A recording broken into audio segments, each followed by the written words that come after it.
Alayhaim. It's very similar, and it is Salam Alaikum, which means peace be upon you all. I have to try and keep this short.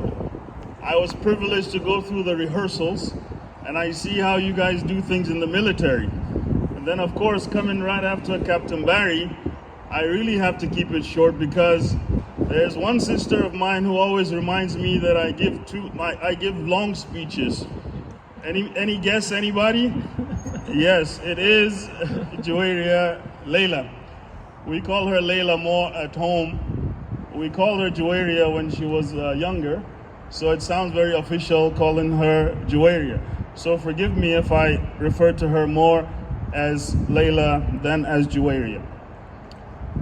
I must say that, and I was telling her husband Daryl a few minutes ago, that I feel more nervous than Layla, who is the celebrant that we're celebrating today, feels. Because I remember the year in which she joined the Navy. This, of course, 9/11 happened in 2001, and in 2003, at that time, I had moved briefly to Chicago. So I was away from family, worried about everyone, keeping tabs on everyone, and the United States was declaring war on Iraq. Though I think here in the military, you guys call it Iraq and Iran. Well, I didn't run anywhere, but there was a war declared on Iraq. And of course, there's a lot of, concern as to lives that are going to be lost and so on and so forth. And especially for the Muslim American community, there are a lot of very complex emotions to deal with all of this that's going on. And that's when I learned that Layla was joining the Navy. And of course, naturally, I was very concerned.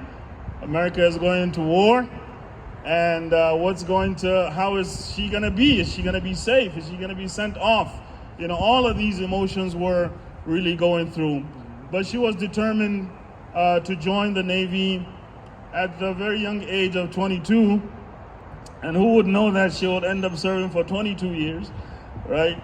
So you guys are very precise in everything you do here in the military. But throughout the years, it's been quite amazing to see that a young girl who lost her mother at the age of about 3.5 years was raised by various people, various families, was raised by her older siblings, through a lot of trauma and challenge, raised across 2 different countries, experiencing a variety of cultures and settings. And to see that the woman that she has become today, I am so proud of you, Layla. So proud of you. I remember moments that we will share because you are to me more than a little sister, but a friend, a confidant. You advise me just as you reach out to me when you need some frank and honest advice. A lot of people don't do that because they don't like frank and honest advice, and I'm known and guilty of doing just that. And I remember the long drive from Atlanta to drive you to your posting in some base in Mississippi. That was my first trip to Mississippi, was to go and drop Layla, and I had the honor of spending the night at a naval base in Mississippi. So I guess I also have some honorary naval experience there, right? And a lot that we will share. I remember your few visits to Nigeria when I was living back in Nigeria. And of course, some of the shared trauma that we all went through, losing our beloved father in 2015. And to really see who you've become makes me extremely proud. I will beg Captain Barry's permission to just refer to the Marine hymn. I know they're technically part of the Navy, so I'll beg your permission to do that. Where it says, from the halls of Montezuma to the shores of Tripoli. Tripoli, of course, being a city in Libya. Libya, incidentally, being the country where our big sister, Misra, was born. And looking at the faces in this august and honored audience of people from all parts of the world, who were born in different parts of the world, united here in the United States of America, a beacon of greatness, of diversity, of culture, a melting pot, or some will say a garden salad, because it allows people to keep their individual identities, their faiths, their cultures, their languages, while still being part of the big, great American family.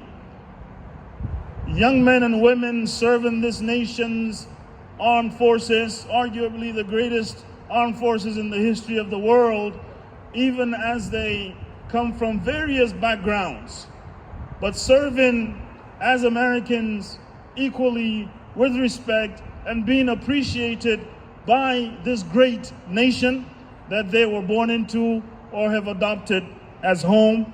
And we are really honored that our family has contributed to that great legacy and that tradition in the service of Layla, who we come to celebrate today.